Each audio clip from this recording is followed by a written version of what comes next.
The tension was palpable as the two men sat side by side in the plush first-class cabin, their radically different demeanors creating an electric undercurrent that threatened to ignite at any moment. On one side was Charles Blackwell, a self-made millionaire with a reputation for ruthless ambition and a propensity for cruelty. His sharp features and cold, calculating gaze suggested a man accustomed to getting his way through sheer force of will. Directly next to him, in stark contrast, was the legendary boxer Mike Tyson, a man whose mere presence commanded respect, despite his unassuming posture and the serene, almost meditative expression on his face. The two could not have been more different, and yet fate had conspired to trap them in this confined space, hurtling through the sky at thousands of feet. Blackwell, ever the opportunist, saw this as the perfect chance to assert his dominance. He turned to Tyson, a sneer playing on his lips. "Well, well, if it isn't the great Mike Tyson," he drawled, his voice dripping with condescension. "I must say I'm surprised to find you slumming it with the rest of us in a coach." Tyson's only response was a slight quirk of an eyebrow, his gaze unwavering and unflinching. Blackwell, undeterred, pressed on. "Tell me, Tyson, what's it like to be past your prime, relegated to the sidelines while the real champions take the stage?" He let out a derisive chuckle, fully expecting Tyson to rise to the bait. But Tyson remained calm, his eyes reflecting an inner peace that Blackwell found deeply unsettling. "I've had a good life, Mr. Blackwell," he said, his voice low and measured. "I've accomplished more than most could ever dream of. What about you? What drives a man like you to seek validation by putting others down?" Blackwell's face flushed with anger, his carefully constructed veneer of superiority cracking under Tyson's unflappable demeanor. "You think you're so special, don't you? Just because you can punch a few people doesn't mean you have any real power. In this world, it's the ones with money and influence who call the shots." Tyson leaned back in his seat, a small smile playing on his lips. "Is that so? Then tell me, Mr. Blackwell, what have you truly accomplished? How many lives have you touched? How many people have you lifted up? Because from where I'm sitting, it seems your wealth has only served to make you colder, more callous." Blackwell's mouth opened and closed, unable to formulate a coherent response. Tyson continued, his voice gentle but firm. "You may have money, but true power comes from within, from the strength of your character, the depth of your compassion, and the legacy you leave behind. Those are the things that truly matter, not the size of your bank account." As Tyson's words sunk in, Blackwell felt a shift within himself, a stirring of something long buried beneath the layers of ego and entitlement. He sat in stunned silence, his gaze fixed on the man beside him, who radiated a quiet dignity that seemed to eclipse Blackwell's own sense of self-importance. In that moment, Blackwell realized that his wealth and status had blinded him to the true measure of a person. Where he had sought to humiliate Tyson, he now found himself humbled, his own insecurities and shallow priorities laid bare. The encounter had become a catalyst for his own personal transformation, opening his eyes to a world beyond the confines of his own material success. As the plane continued its journey, Blackwell found himself contemplating Tyson's words, a newfound respect and admiration growing within him. He knew that this chance meeting would forever change the course of his life, and he welcomed the opportunity to become a better, more compassionate man, one who could truly understand and appreciate the true strength and resilience of the human spirit. The tension in the cabin remained palpable as Blackwell sat in stunned silence, Tyson's words still resonating within him. Just as he opened his mouth, about to respond, a deafening explosion rocked the plane, sending a shockwave through the cabin. Blackwell's heart raced as he gripped the armrests, struggling to maintain his composure. Tyson, ever the picture of calm, turned to him with a grave expression. "We've been hit. This plane is going down." Blackwell's eyes widened in disbelief. "What? How is that possible?" he stammered, his usual bravado replaced by sheer terror. Before Tyson could respond, the cabin erupted into chaos as passengers began screaming and panicking. Oxygen masks dropped from the ceiling, and the pilots' urgent voices crackled over the intercom, informing them that they were rapidly losing altitude and preparing for an emergency landing. Blackwell felt his throat tighten with fear. His mind raced, desperately searching for a way out of this nightmare. Tyson, on the other hand, remained remarkably composed, his gaze steady and his movements measured as he secured his own mask and then reached over to help Blackwell with his. "We need to stay calm," Tyson said, his voice level but firm. "This plane is still flying, and the pilots are doing everything they can to land us safely." Blackwell nodded, his hands shaking as he clutched the mask. "But what if they can't? What if we—" He couldn't bring himself to finish the sentence, the unthinkable possibility of their impending deaths weighing heavily on his mind. Tyson placed a reassuring hand on Blackwell's shoulder. "We'll get through this, Mr. Blackwell. We have to believe that." Blackwell opened his mouth to respond, but the plane suddenly lurched violently, sending him and the other passengers lurching forward. Screams filled the cabin as the plane began to descend rapidly, the engines roaring as the pilots fought to maintain control. Blackwell felt his heart pounding in his chest, his palms sweating. He knew that this was no longer a mere argument with Tyson, but a fight for their very lives. The reality of the situation hit him like a ton of bricks, and he found himself grasping Tyson's hand, his eyes pleading for reassurance. Tyson squeezed his hand tightly, his gaze unwavering. "We're gonna make it, Blackwell. I promise." The plane continued its perilous descent, the ground drawing ever closer. Blackwell squeezed his eyes shut, praying that Tyson's words would ring true. Suddenly, a deafening crash echoed through the cabin as the plane made contact with the earth, sending a shower of debris and shattered glass raining down upon them. Blackwell felt a searing pain in his leg, and he cried out in agony, his world turning to darkness as he slipped into unconsciousness.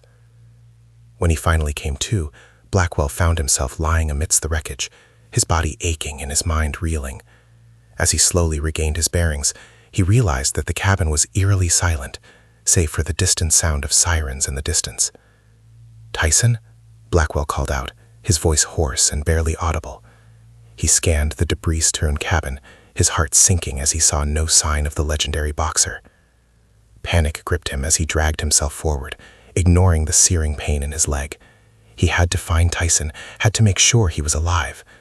But as he drew closer to the front of the cabin, he froze, his eyes widening in horror at the sight before him.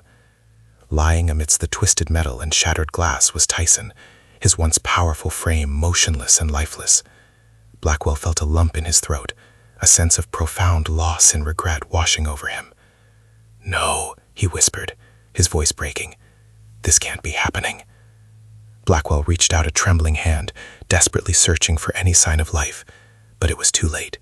Tyson was gone, and Blackwell was left alone, surrounded by the wreckage of a life that had once seemed so unassailable.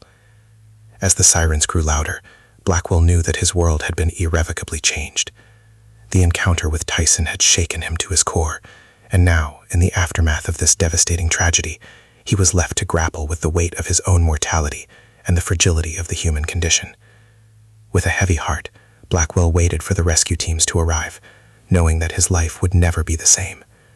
The sudden, tragic loss of Tyson had left an indelible mark on him, and as he sat amidst the ruins, he couldn't help but wonder what the future had in store for him now. Here is an 800-word continuation of the story, with a shocking plot twist. As the sirens grew closer, Blackwell's mind raced with conflicting emotions. The plane crash had shaken him to his core, and the sight of Tyson's lifeless body left him reeling. But even in the midst of this tragedy, a part of him couldn't help but feel a twinge of relief. "At least it's over," he thought to himself, a dark realization settling in. Tyson, the one person who had challenged his shallow values and forced him to confront his own shortcomings, was gone. The thought should have filled him with sorrow, but instead it brought a twisted sense of comfort. Blackwell watched as the rescue team swarmed the wreckage, their frantic movements a stark contrast to the eerie stillness that had settled over the cabin. He wanted to call out, to alert them to Tyson's condition, but something held him back. A selfish, cowardly part of him didn't want to face the consequences of his silence. As the paramedics rushed to attend to the other passengers, Blackwell saw his opportunity. Ignoring the throbbing pain in his leg, he dragged himself away from the main wreckage, hiding behind a large piece of debris. He had to get away, to escape the scene before anyone noticed him. "I can't let them find me," he muttered under his breath, his heart pounding in his chest. "They'll ask questions, and I just can't." Blackwell knew that his actions were cowardly, that he should be doing everything in his power to help the rescue effort. But the fear of being held accountable for his role in Tyson's death, however indirect, was overwhelming. He needed to disappear, to start over somewhere far away from the wreckage of his life. As the paramedics began to carefully extricate the injured passengers, Blackwell watched in anguish, his guilt warring with his overwhelming need for self-preservation. He had to make a decision, and he had to make it fast. Suddenly, a commotion near the front of the cabin caught his attention. Blackwell strained to see what was happening, his heart skipping a beat as he witnessed the paramedics carefully lifting a body onto a stretcher.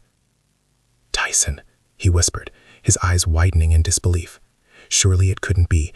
He had seen the boxer's lifeless form just moments ago, and yet there he was, being gently carried away, his chest rising and falling with shallow breaths. Blackwell felt a surge of relief and confusion, his mind racing to make sense of what he was seeing. Had Tyson somehow survived the crash? The thought was both exhilarating and terrifying. As the paramedics loaded Tyson into the ambulance, Blackwell knew he had to make a choice. He could stay hidden and continue with his plan to escape, leaving Tyson and the others defend for themselves, or he could step forward, face the consequences of his actions, and try to make amends. Blackwell's fingers tightened around the piece of debris he was using for support, his knuckles turning white. He had come so close to getting away, to leaving the past behind and starting anew, but the sight of Tyson, clinging to life, had shaken him to the core. "I can't just leave him," Blackwell whispered, the words escaping his lips before he could even process them. He knew that if he let this opportunity pass, he would never be able to forgive himself. Taking a deep breath, Blackwell steeled his nerves and stepped out from his hiding place, ignoring the searing pain in his leg. "Wait!" he called out, his voice cracking with emotion.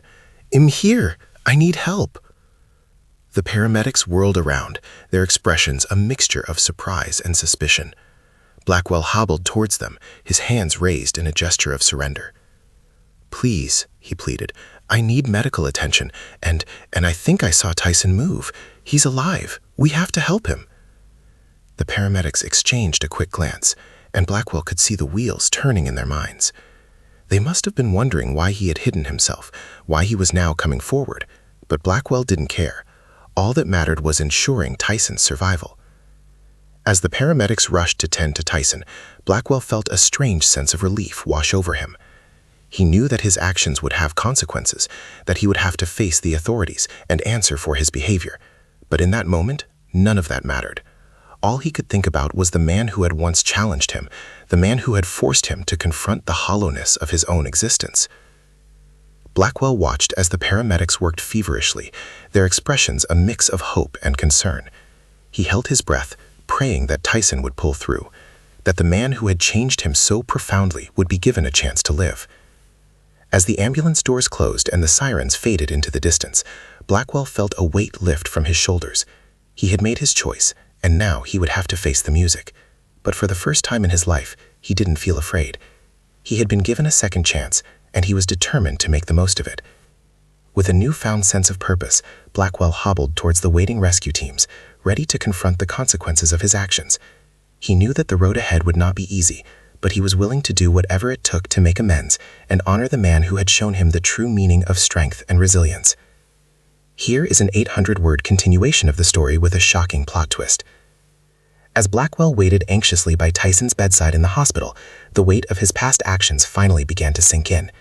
He had almost abandoned the legendary boxer to his fate, driven by his own selfish desire to escape the consequences of the plane crash. But when he'd seen Tyson's body being carried away, something inside Blackwell had stirred. He couldn't bear the thought of Tyson dying, not after the powerful impact the man had made on his life. So he'd stepped forward, risking everything to ensure Tyson received the help he needed. Now, as Blackwell watched the steady rise and fall of Tyson's chest, he felt a profound sense of gratitude and remorse. If Tyson pulled through, Blackwell vowed to make amends, to become the man the boxer had challenged him to be. Suddenly, the door burst open and a team of doctors rushed in, their expressions grave. Blackwell's heart skipped a beat as he watched them swarm around Tyson's bedside, barking out orders and frantically checking the monitors. "What's happening?" Blackwell asked, his voice trembling with fear. "Is he going to be okay?" One of the doctors turned to him, her face etched with concern. "I'm afraid Mr. Tyson's condition has taken a turn for the worse. There are complications that we weren't aware of, and his injuries are more severe than we initially thought." Blackwell felt the blood drain from his face as the doctor's words sunk in. But he was breathing. He was alive," he stammered. "What happened?" The doctor hesitated, her eyes filled with a deep empathy. "It appears that Mr. Tyson sustained a traumatic spinal injury during the crash. We've done everything we can, but the damage is extensive, and his prognosis is now very poor." Blackwell's knees buckled, and he had to grab the edge of the hospital bed to steady himself. "No, that can't be true," he whispered, his voice laced with disbelief. "He's Mike Tyson. He's a fighter. He can't. The doctor placed a gentle hand on his arm. I'm so sorry, Mr. Blackwell. We're doing everything in our power to stabilize him, but the reality is he may not survive much longer. Blackwell felt the world around him crumble as the gravity of the situation hit him. Tyson, the man who had so profoundly impacted his life, was now fighting for his very existence, and Blackwell couldn't help but feel a crushing sense of guilt, knowing that he had once contemplated abandoning him. Slowly, he sank into the chair beside Tyson's bed, his eyes never leaving the man's face. He watched as the doctors continued their frantic efforts, their movements growing more and more desperate with each passing minute. Blackwell reached out and grasped Tyson's hand, his own trembling with emotion.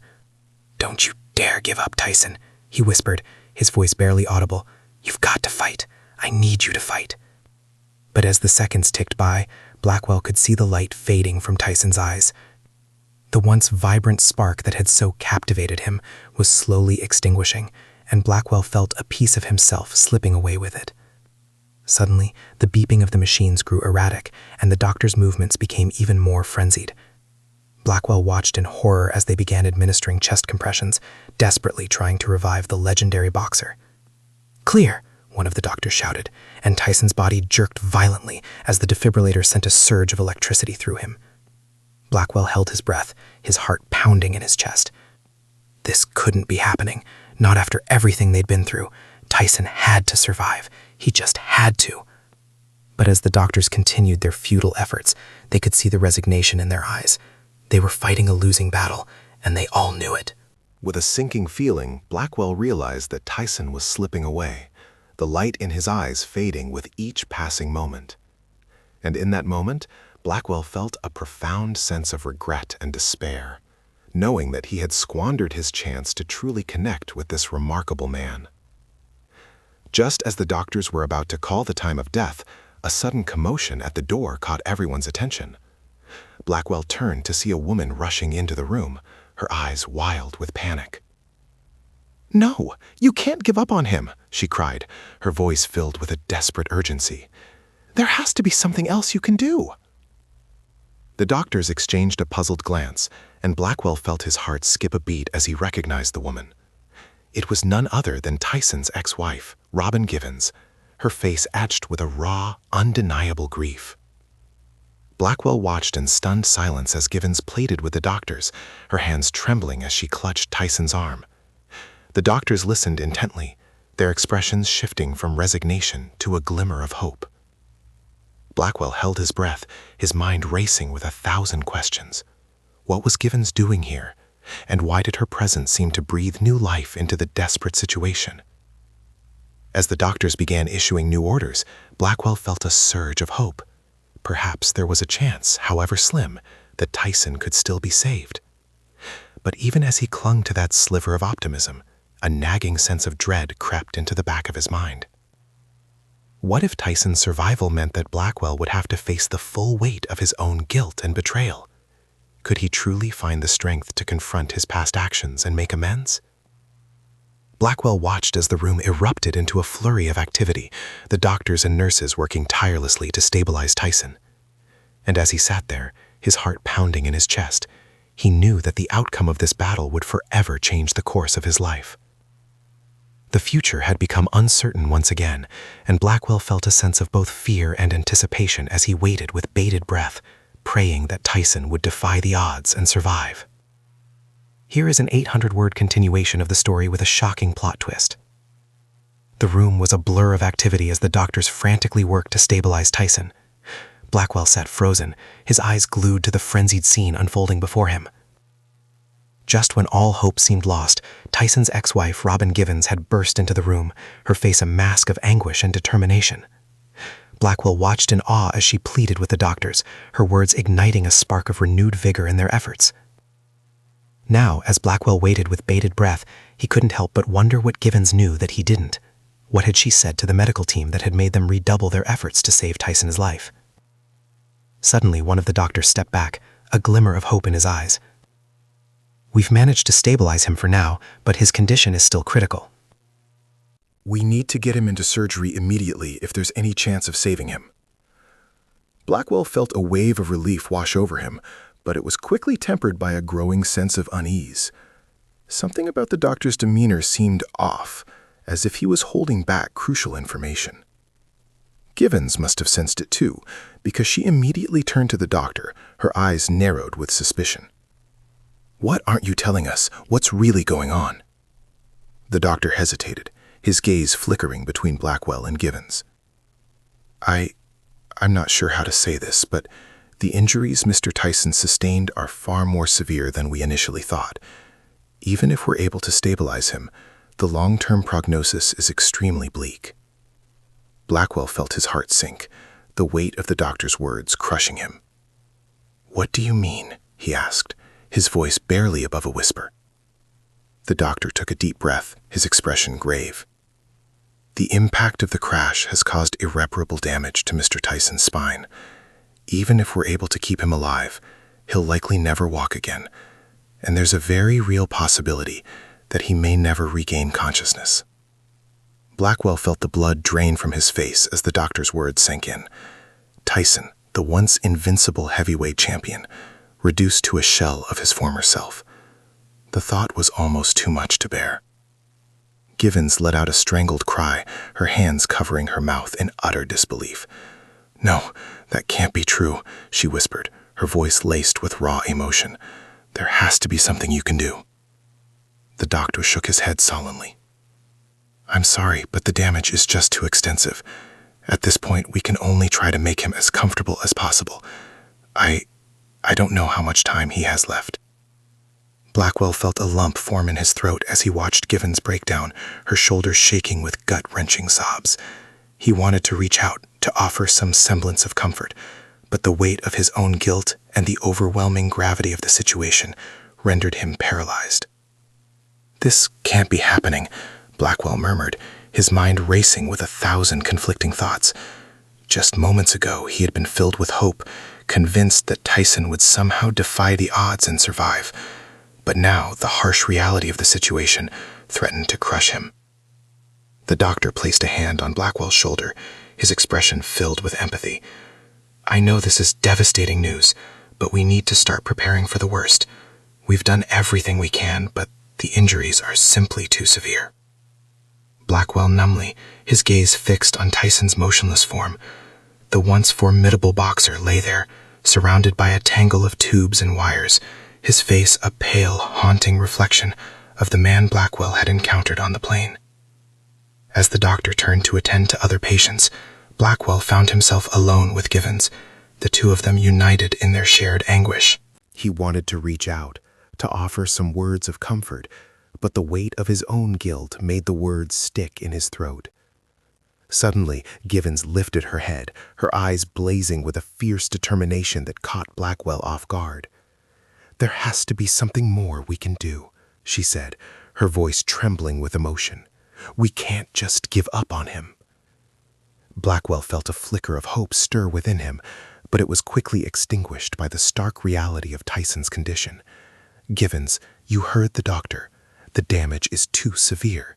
There's nothing more they can do." Givens shook her head vehemently, her grip tightening on Tyson's hand. "No, I refuse to accept that.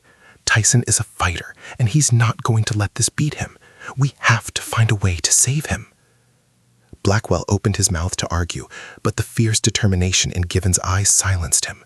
There was a fire burning within her that he had never seen before, a refusal to accept defeat that was both inspiring and terrifying. As Blackwell watched Givens lean in and whisper something into Tyson's ear, a sudden realization dawned on him. There was more to this story than he could have ever imagined, and the truth was about to be revealed in the most shocking and unexpected way. His heart pounding, Blackwell leaned forward, straining to hear Givens' words. Whatever she was planning, it was clear that she was willing to risk everything to save Tyson's life. And as Blackwell watched the scene unfold, he knew that his own fate was now inextricably linked to theirs. The tension in the room was palpable, and Blackwell could feel the air crackle with an electric anticipation. Whatever was about to happen, it was going to change everything. Here is the final chapter, approximately 800 words, that definitively concludes the story. "Wow, you won't believe what happened next. It was absolutely wild, man." So there I was, sitting next to Tyson's bed, watching the doctors give up on him. His ex-wife Robin Givens comes bursting in, begging them to keep trying. The look on her face, it was pure desperation, you know. She wasn't about to let Tyson go without a fight. The doctors told her straight up that Tyson's injuries were too severe. He might never walk again, and he might even stay in a coma forever.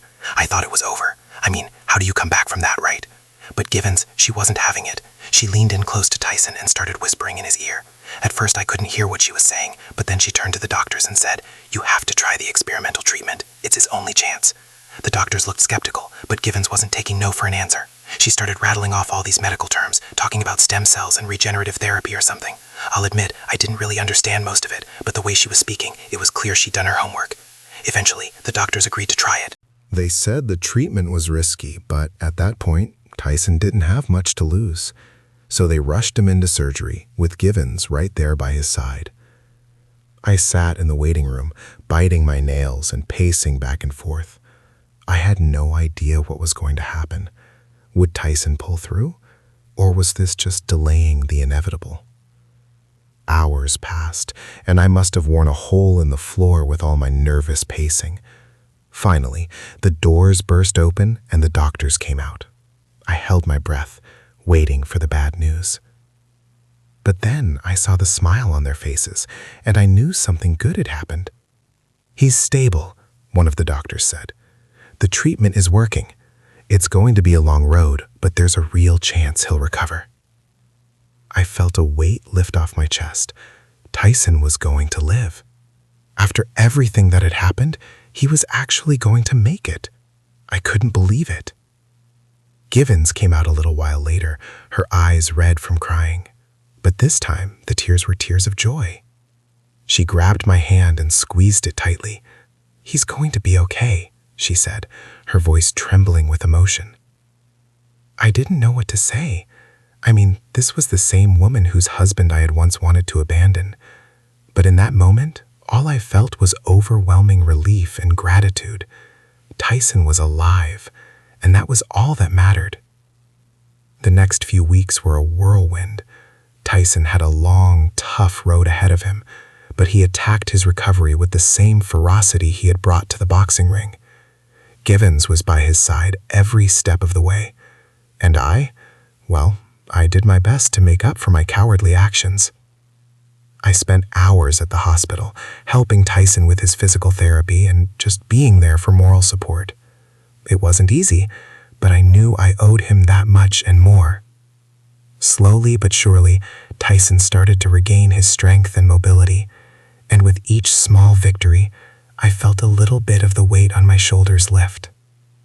Eventually, the day came when Tyson was able to take his first steps. It was a moment I'll never forget. Givens and I were there, cheering him on, tears streaming down our faces. Tyson looked up at us, a huge grin plastered across his face, and I knew in that instant that everything was going to be all right. In the months that followed, Tyson continued to defy the odds. He worked tirelessly, pushing himself to the limit, and little by little, he regained his strength and his independence. And through it all, Givens and I were there, supporting him every step of the way. I have to admit, it was strange, being so closely involved with Tyson's life after the way I had initially treated him. But the more time I spent with him, the more I came to admire and respect him. He was a true fighter, both in the ring and in life, and his strength and resilience were truly inspiring. As for me, I'm a different man now.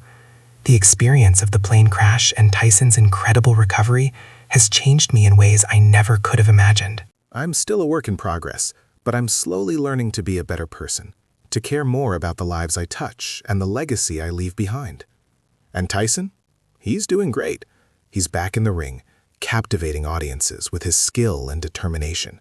And whenever I see him fight, I can't help but smile, knowing that he's not just fighting for himself, but for all the people who believed in him when he needed it most. Life is funny, you know? The way it can turn on a dime, the way it can bring two people together who would never have crossed paths otherwise. But I'm grateful for it all, the good, the bad, and the in-between. Because without it, I never would have had the chance to truly know Mike Tyson and to learn from the incredible strength and resilience of the human spirit.